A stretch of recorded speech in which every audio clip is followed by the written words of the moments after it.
We've got the owner of Fright Theatre, Steve Orihood, in the black market to bring you his latest creations. Hauntcast. We're hunting Halloween and horror fanatics. What's up, guys? It's Baker, strolling through the black market looking for some wicked bargains. And what do I discover? I see the sign up on the door with the open light blinking, and Fright Theatre is in business. Now, Steve, I thought that Fright Theatre was out of business, but I guess you guys have still been in business, right? Yeah, we never stopped. We just had to take a break from the actual community, and take a back seat. Still sculpting for other vendors and doing some casting, mold making, and whatnot. But from the haunt community, we kind of had to take a back seat for a while I finished my career, and then come back in. As you can see, the little sign is there. This is Steve Orihood, by the way. I kind of glossed over there and didn't mention the last name. But now, Steve, you started Fright Theatre how many years ago? Ooh, it's been over 20. Really? Yeah, and I think, our first time vending actually was at the first Midwest Haunters convention in Columbus. And I want to say that was in 2003 or 4. And then our first time at Transworld was 2009. Yeah, I didn't realize when Midwest started. Like when I got into the haunt scene about 2007 or 8, like that's when I discovered all the forum boards and kind of started Hauntcast and all that stuff. I just assumed it had been around for a long time, but it really started up about 2003. No, it started around that. I think it was around 2003, I want to say. And it was an offshoot of what was it? Ohio Hunters Conference. And that turned into Midwest Haunters Convention. So I attended that show 1 year, and then right after that was Midwest. Our first year we vended, and that was the first year of the show. Yeah. Now, when I had you on Hauntcast, and I did have you on Hauntcast years ago, I'm thinking 2009, 10, you were on with Brent Ross. So he did most of the talking. He did. Yeah, but you guys were on, and that was like quite a while ago that we did that. Yeah. I have it's posted. I think I have it up. No, don't turn people to that. That was terrible. It's in the archives. Yeah. It's out in the archives. You can probably find it. All the dirty laundry is in the archives. I know, right? Almost everything's posted now. But hey, before we get too deep in the weeds with Fright Theatre and everything, let's talk about what was I like to dig into people's past. I want to find out how you got into all this Halloween and haunt foolishness, and what was how did you start up Fright Theatre, or what was your background in all of this? Just like we all had this passion for just a desire to haunt. All of us that got into this, you, me, and I didn't even realize there was a community of people that felt the same way, So until the forums on the internet and whatnot, it's like, oh, wow, there's a big community. Still small, but a big community that I didn't know existed. How far do you go back? How far do you go back, recalling, starting to make stuff or do things around the house? How far back does that go? Well, that was the first thing that I ever made, and like most people, that was the Flying Crank Ghost. The Phantasmachanics website, and it was for my daughter's Halloween party. And so I thought, I was going to do something really cool. And this was in, I don't know, around 2000. Okay. And, so you weren't making stuff back when you were a youngster, when you were a little kid? No, I mean, just the hand out of the dirt, and then, with the wire on it and the string and, nothing grand. I mean, gosh, back then there wasn't a whole lot out there, a lot of information or materials. Nope. And I didn't, quite frankly, knew that I could do anything on the scale that I can do now. I didn't realize that it was a possibility. Yeah, it's amazing how you get to that point and you're like, oh my God, I can build stuff out of like PVC, duct tape, hot glue, a liquid latex. You start out are you like that. kidding me? Like, you start out and I'm sure the armatures in your cool props behind you do not have PVC armatures. No, they're pretty. I'm glad you actually said something about that. The armatures. They're actually a steel armature throughout. The static characters, like this one I'm pointing to right there on the end, he has a rod that runs throughout his whole body. It's all welded together, except there's a threaded rod that goes down in the hips. Are you seeing it? Yeah, no, I'm sorry. I was just being a wise ass, like pointing to the Hauntcast logo. Yeah. Because my head was blocking the whole thing. Yeah. So anyway, we were trying to figure out a way to ship these economically, because they're all like 6 foot characters. They're not 5 foot something. They're large, imposing characters. So decided we were going to break them down to where the actual from the torso disconnects from the legs. There's a rod that goes right down through the hip area and then bolts at the bottom. What happened basically, we did this so we could condense a box, put it in a smaller box and ship it UPS instead of freight. But something happened while doing that. We realized we got more movement in the characters. So posing them, you can pose them however you want. They can be bent in the arms, the knees, wherever, shoulders. But they can also, the torso could be turned left and right and then locked into place. So you're not stuck in this position like this, like that character is. You can pose them however you want, as well as turn them away from the feet that are like straightforward. You could turn them, left and right and whatnot, and then lock them into position, which is kind of unique. You don't see that in body forms. So that was kind of an accident, a happy accident. That, yeah, usually when they were trying to figure out. Yeah, when they say they're static props, they're really static props. They're really not. Yeah, these are movement, really.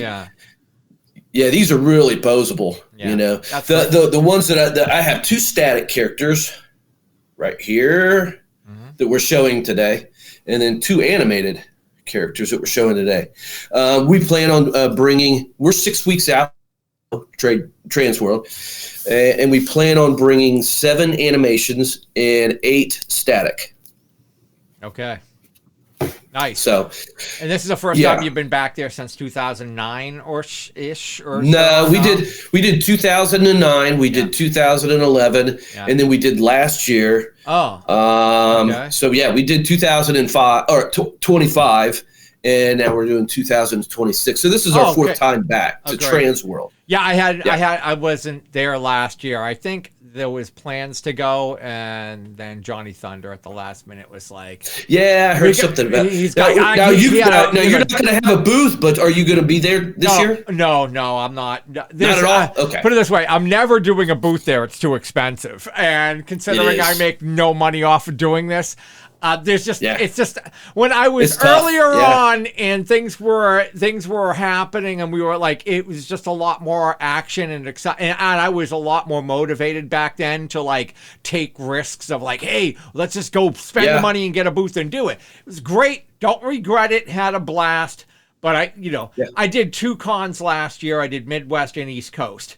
That's where I ran into you at Midwest. I did like a big push last year to get the word out, like Hauntcast is around, it's back, and then I was like, no, I'm good. I'm like, it's like, if you're gonna listen now or watch now, great. I hope you do. But I no more spending money on promotions and advertising and cons. I get it. I would have done East Coast. I would have actually done East Coast and got a booth again. But there was a motorcycle motorcycle trip that I've had on my radar in Andalusia, Spain. And the guy who runs Tuscany motorcycle tours, and I did a Tuscany tour in Italy 3 years ago. And he told me he was going to start doing these. I've been wanting to do it. I've been wanting to get back over to Europe to do a ride, because I do a couple of motorcycle tours a year. So lately I've only been chasing around and vetting out areas for moves, you know what I mean? So I haven't been doing a lot of cool sightseeing. But anyway, it just happened to be, it was the exact week at the end of April. It's April 22nd through the 29th. And I'm like, I had to make a decision, and I was like, no, I'm doing that Andalusia trip, and that's it. Yeah, you know? I have not done anything really like a really fun ride in a couple of years. And all I've been doing is vetting out like Kentucky and wherever. And I said, nah, okay, I'm just doing this anyway.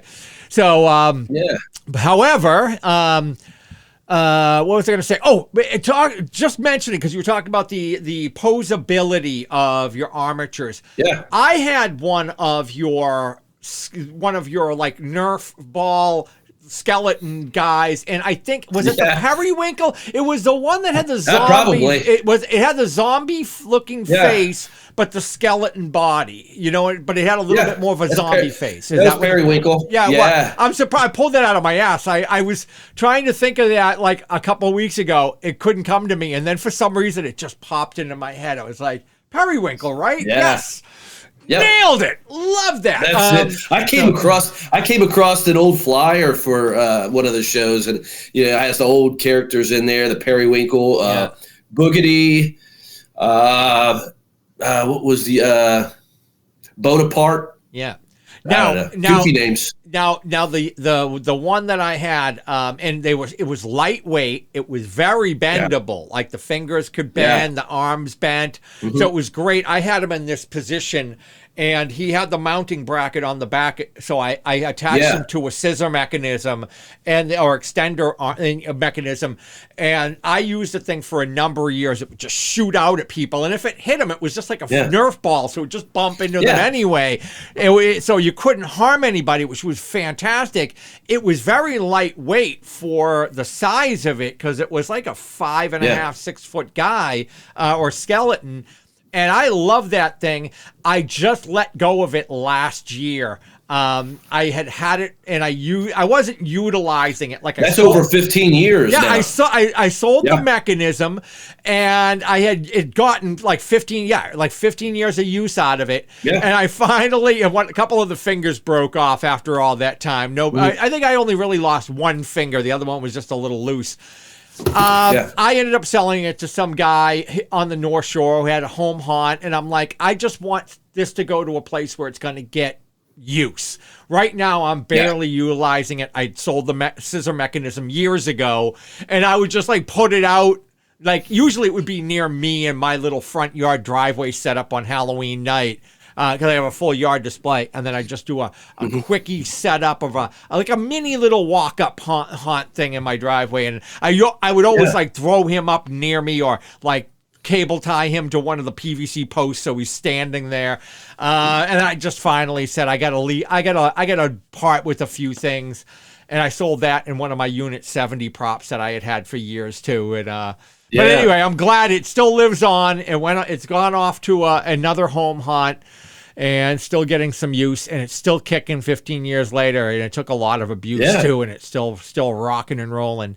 So great quality. Now you sold, if I'm not mistaken, did you sell the forms off to Brent at DC Props for those original skeletons, right? Yeah. I did. Yeah. So he actually bought those and then modified them a little bit for his own liking, So he redid the skull itself and changed a few things around skeletal wise to fit what he liked. So so he's still going at it. Yeah. Yeah, no, you go to his site, and he's got him on the erectors, he's got him on the bushwhackers. He's kind of utilized them in like every single way. It was like, I think that was his like weak point, that he had to rely on like Bucky skeletons and stuff, which are a little too heavy and unwieldy. You know, that's where that all came from. That's where that all came from, because back in the day, and we didn't have. We just basically had the forums and then the monster list of how-tos and whatnot. And so the skeleton, sculpting that, we needed something that was going to be safe to, like you said, to fling out. You throw a 40-pound Bucky on a scissor and it goes shooting out and parts go everywhere. That could get dangerous. We needed for sure. something safe and lightweight, and then if you got hit, it was like getting hit with a Nerf ball, and that's exactly how we said it. It was like getting hit with a Nerf ball. So and still to this day, the same thing. I designed the armatures to where we can modify them for the same way we did for your prop, and that it's going to be safe as well. Yeah. So you can like add the like mounting brackets in the back and do those type of things. Okay. Absolutely. Yeah. Anything else that people like typically would need that you could do as a modification? Do you get hit up by? Is there anything like that you? I do. Common that people would ask for. Just different animations. Hey, could you make him do this? Can you make it do that? I'll have some ideas like the things that I'm bringing to the show, and then they might be like an offshoot of something that was custom made. I do get hit up, and we do custom stuff as well. Yeah. Okay, and what's your lineup? Can you like name off your lineup of creatures? What I have right here is this one. I don't know if you could see him real well, but I can see him. I mean, his name's Poke, and then Harvest Moon, the Master. The Master's the head vampire, right? Okay. And then this is our serial killer, Silas. Okay. So he has a different version as well to him that we're bringing at the show. Going to kind of keep that under wraps, but it's really cool. So I will tell you on this, I was inspired by that Netflix Monsters, the Ed Gein thing on Netflix. Yeah. I was really inspired, and so I took a couple animated props, ideas that I had in my head, swirling around, and punched them out. So yeah. Now these are brand new, not on the website currently. Is that correct? Not on the website. Okay. The two, Poke is and the Master, but these two right here, the animated ones, you're seeing them here first. And the next time you see them will be at the show. They will be advertised or even shown up on the website until then. Okay, so what do they do as far as animation? What do they do? Like, what can they do? Here, I don't have the audio going yet. Okay. Like I said, we're a little bit far out. I'll hit Harvest Moon. You ready? Okay. Now he's not all bolted down yet, but he leans forward, arms raise up, and the head, rocks back, mouth opens wide, and it's like he's been just eating a bunch of pumpkin guts. Are these pneumatic? Are they pneumatic animations? Okay. Yeah. So he's rocking back and forth and wobbling because he's not bolted down. He's just like on a. So kind of get that. And then. Yeah. And you got this. Yeah. Go ahead. Oh, no. Go ahead. The other guy, the serial killer here. Yeah. Yeah, that's Silas. Yeah. And if you kind of watch the bucket, the whole gag on this is, you would think if it's going to be animated, something's going to come out of the top, right? Yeah. Okay, so it's kind of a gore topper to it, and he's just standing there holding a bucket of goo. But okay, you know what? So, see if you can try to move your laptop a little bit. I don't think I'm seeing it. Okay, great. There you go. All right, let me hit it one more time. All right, go ahead. You ready? Yep.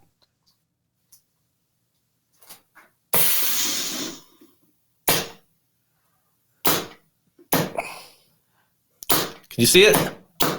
No, I'm having a hard time seeing it. Okay, let me get right up on it. Okay. I'll show you where. Plus, my camera's right in the way. No, but I can still see it. You ready? Okay, hold on. Go for it.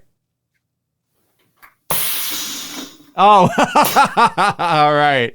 So she'll spray a mist of water out of her mouth. Oh, it's a sprayer as well? Yeah. Nice. And then there'll be some screams and whatnot. So, yeah. But that's a couple of the animations. Cool. So, and how many creatures do you have in your lineup? 15 total. Total of 15. So, 7 animated and 8 static. Okay. So that's pretty. So we have 5 others. So your whole lineup are basically 5 other animated. They are all creatures of one sort of another. Vampires. We have zombies. Zombies, scarecrow, a couple serial killer props, vampires. Yeah. Great.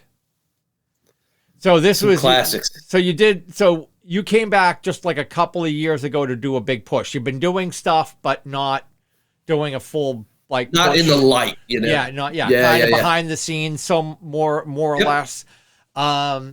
So what is it? Did you retire or so, or is your workload a little? Did you retire? Yeah, I retired. Yeah. So so I had to finish up my career. Yeah. Kind of take a step back because we got years ago. It got so busy that I was at a point where I either had to quit my job and go full time, or cut back and finish my career. And that's what I chose to do. Yeah. Just finish my career, and then now we can go all out. Cool. So you basically just kind of wrap things up, and now you're full bore, and now you're just getting ready for Trans World for this year, 2026 Trans World. And you're doing like Midwest, are you doing other stuff, or are they worth your booth space there? We Midwest is just a few weeks out from Trans World, and it's just going to be too difficult to put together another booth. A lot of people like to buy the floor models and to turn around in just a few weeks and build a new booth and go right back out is going to be real difficult. You mean you're talking East Coast? You mean? Are you talking about? No. I think East Coast. I'm sorry. That is just a few weeks out. Okay, yeah. I thought you. Now Midwest. Easy Midwest. This last year, when I met up with you at Midwest, we were delivering. We had a meeting with an individual, a haunt, and then we also had a few orders that we were delivering to customers that were going to be at the show. Yeah. That ordered at Trans World. Yeah. Cool. Yeah. So anything else you want to cover about the product, materials, I don't know, quality, anything like that? Plug it away, man. Yeah. Sell it, sure. baby. We use less and less latex now. Before it was just all like latex and foam. Now we do a lot of urethane, which is, I guess the best way to explain the heads and the hands is it's almost like a bicycle seat, where it's flexible, like a flexible, feels like kind of a flex, with also foam in the back. If you were to sit on a bicycle seat, like a cushioned bicycle seat. Yeah, it's a little bit more rigid on the exterior, but soft on the interior type of thing. Is that what you mean? Right. Still flexible, not rigid, but and then more foam in the back. Yeah. So the urethane seems to do a lot better. It lasts a lot longer than the latex. Latex tends to degrade, under UV and whatnot. And there's a lot of haunts that are outside, home haunts, trails, and hay rides that we do stuff for that. We're trying to make things as durable and stuff that will last long. Yeah. That people get a lot of use out of. So there's that. Just like we did before, they have foot plates. Hang on just a second and I'll show you. Do they have individual foot plates, right? Not like the one big block. The problem what I've had when I have purchased some stuff, I think it was from, I'm not sure if it was from Midnight Studios Effects or Unit 70. I think that they usually have like the one rectangular like plate and the armatures are like, welded to the plate. The only problem is that there's a lot less movability with that. It takes up a lot more real estate down low too. I wasn't prepared, so give me like 20 seconds. I'll be right back. No. Sorry. But I'm sorry. I'm too pressed for time. I got to go. See you, Steve. Take care. No. There's, so there are two individual plates, and I'll show you one of them. Basically, there's a steel tube that is in the ankle. Okay, so you see this guy right there. Can you see his feet? Yep. Okay, in the ankle. Right now, he's just leaning up against the wall, but the ankle, there's a steel tube that's welded to the rod that accepts the steel plate. So that you get two of these. So they slide over. So the character slides right down. It's like a 6-inch rod, and then you can bolt them down. They kind of disappear since they're so small. And that way you could also change. Yeah, you could change also the width of the stance or whatnot. Is that one other thing? Okay, I'm sorry. I didn't mean to cut you off. Well, I was just going to say one other thing is if you're outside, you don't even have to use this. Buy some rod, jam it into the ground, and then you slide them down, and it doesn't even look like you're like, okay, are they real or not? You know? Because that's perfect. Because that would work great. Steel plate. That would work great for my yard.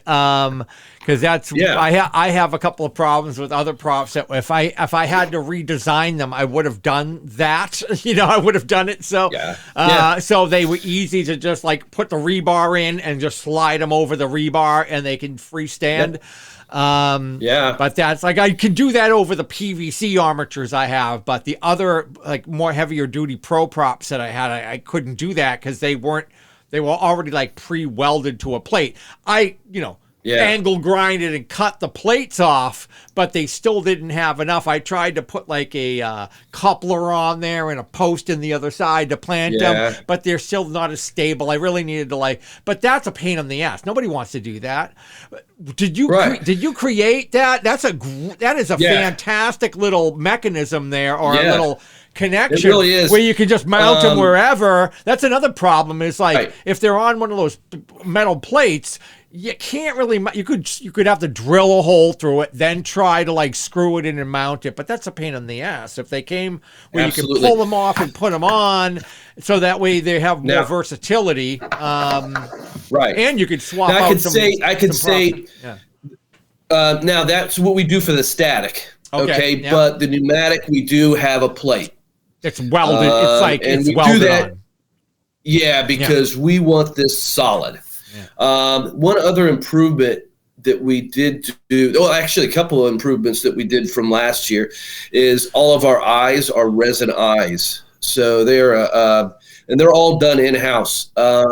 It was incredible trying to get through the process of it, but we haven't mastered, and so they really look cool. Are you a one-man operation, or do you? No, there's three of us. Okay. Yeah.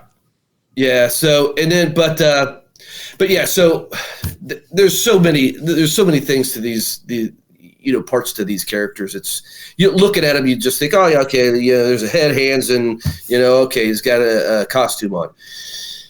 But there are a lot of parts.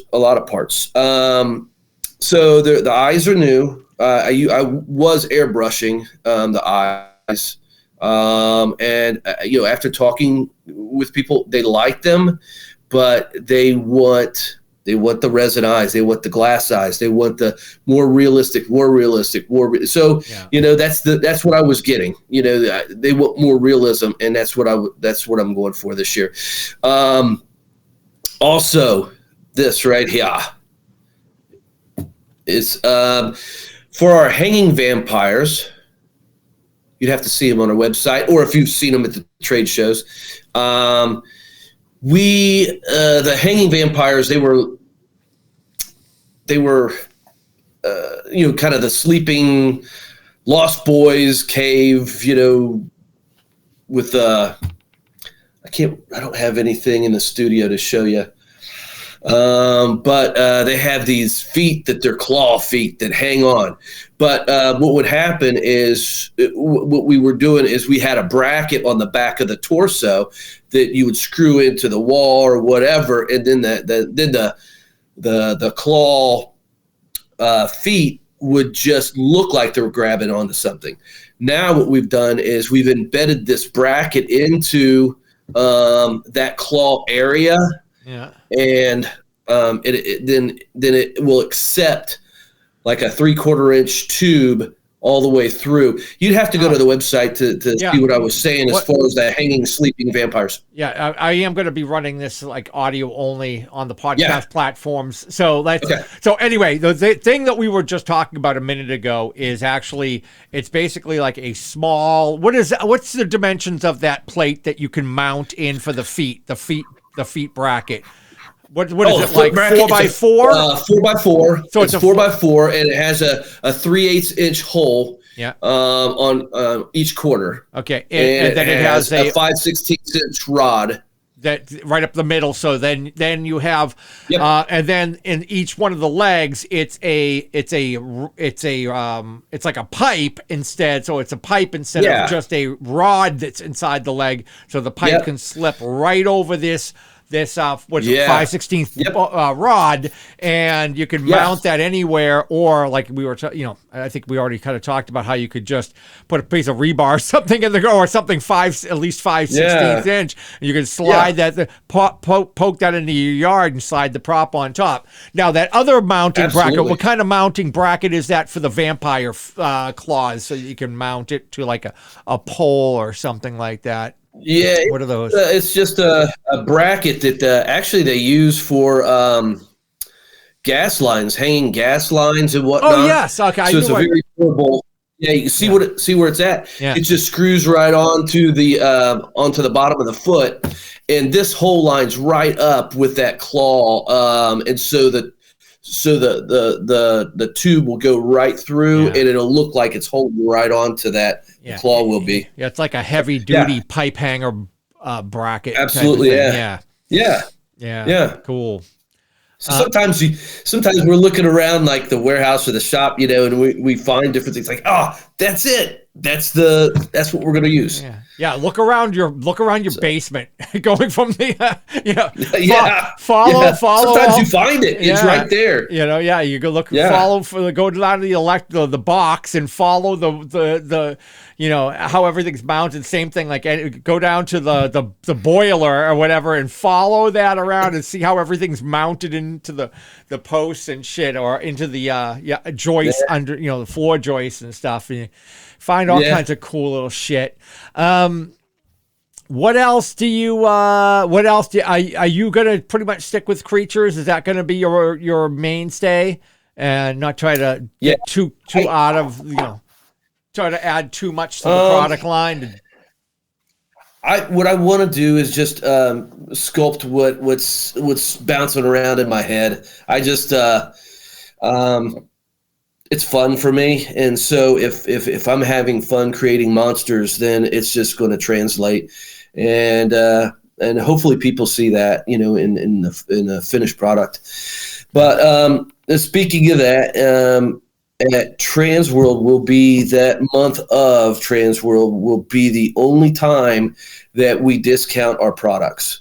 We do that because we don't do the Black Friday or anything like that. We do it exclusive, and we do a 10%. And then another thing that we're going to do for our static props, like this guy right here, our 6-footers, They are the shipping is only going to be $99 to the continental U.S. for each one of those. So it's under $100 to ship.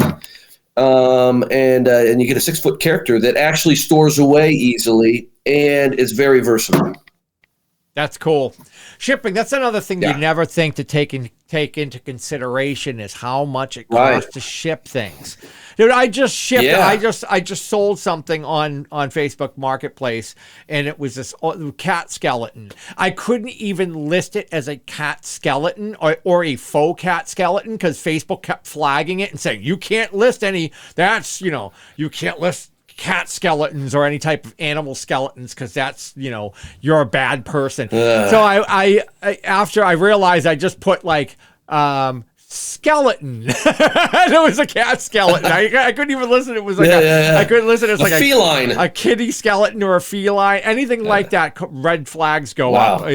The algorithm catches it. Anyway, so I sold it, and I was thinking, shipping $15, and then the shipping was like $50. And I was like, oh, Jesus Christ! And so I ended up. I went back to the guy. And I said, hey, look, how about could you throw me at least another $20? It came out to like $50 to ship this thing. And so I still lost like another $15 off that transaction. I'm glad it went to where it went. Like, I like the dude. It was like Josh Holder, I believe, who's out in Colorado, the Frightmare compound. So I'm glad it went to a good spot, but I was like, damn. So from now on, it's like, if I do anything like that, it's like, you pay for the ship. Yeah. You're paying for the shipping. I'm not gonna misquote or give you some vague. So you're a good dude for just saying like 99 flat, because sometimes you never know. You never know what you're gonna get. People know that, right? Because you don't want to buy at the show, and obviously the animated ones, they're going to go on a pallet and they're going to go freight. There's just no way getting around it. Yeah. But the static ones, that was one of the reasons why we went with a two-piece, so they like bolt together, is for the shipping cost, to keep it down, because if not, you would have been paying $200-300 to have a character shipped, and it's just not reasonable. Absolutely. So, so if I can get the shipping down to less than $100, and the customer knows what they're getting into, they know that there's not going to be a surprise. That includes your box and your shipping and everything. Yeah. Okay. Anything else you want to plug, or how about this? If people are attending any of the cons and they want to, let's say people are not attending any of the cons, or especially Transworld where you're going to be, and they want to peep your wares, where do they go to check out your goods? It's going to be frighttheatre.com, FRIGHTTHEATRE. Old school.com. Yep. That's right. Old English. Yeah. That's old what I English used to say. Theater. Yeah. Theater. That's right. That's right. So do that. There's you can contact us via email on there. There's also a phone number. Reach out. We're easy to talk to. Don't be scared to call us or email us. We love this. We love this industry just as you do.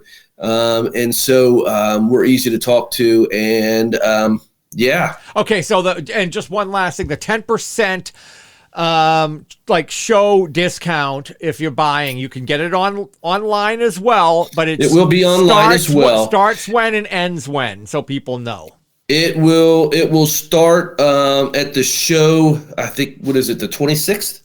Okay, the 26th of March. Because I'm not going, I didn't look. But okay, I'll take you. Sure. Okay, I think so. At the beginning, of the show, the start of Transworld Haunt show, and it extends through to how much time do you give them? Mid-April. It'll be mid-April. Okay. So it gives you a few weeks. Okay, got it. So and then that will be the only time that we discount. All right. Yeah. All right, so you can go to Fright Theater. Are you on any of the other foolishness out there? The other like Facebooky and the Instagram? Yeah, we got Facebook and Instagram as well. All right, Facebook and Instagram. Both. Yeah, you can just search and we're there. You'll find us. There was something I was gonna say, Chris, and I cannot.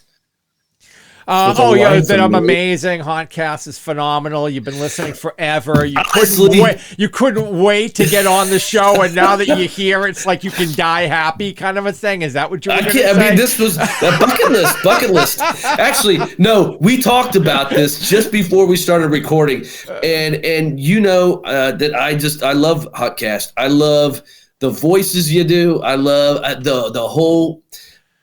The voices you do. You're not talking about my buddy Scully, who just happens to not be around here right now. Hey, Scully, where did you go?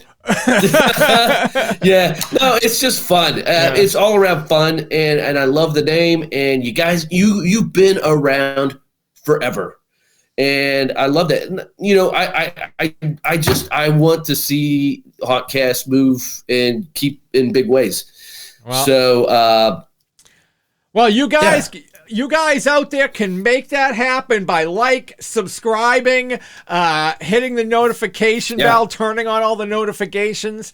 And, Hauntcast is on all the things as well. You can find us on Instagram, Facebook, all that stuff. But we're not here for Hauntcast. We're here for Fright Theatre. Steve Orihood. Amazing products from the past. Amazing products now. And I'm sure amazing products in the future. So I'm sure the quality will not decrease over the years. So, all right, Steve, great having you. Anything else? No, that's good. It's nice being here. I've really enjoyed chatting with you, and I look forward to seeing you here sometime soon. All right, cool. All right, man, stay scary. I'm going now. Heaven help you. Please support Hauntcast. Like, subscribe, comment, and share with your haunt fiends. Listen to the Hauntcast audio podcast, available on all podcasting platforms. Also, follow us on Instagram and join the Facebook group for show updates. Links below.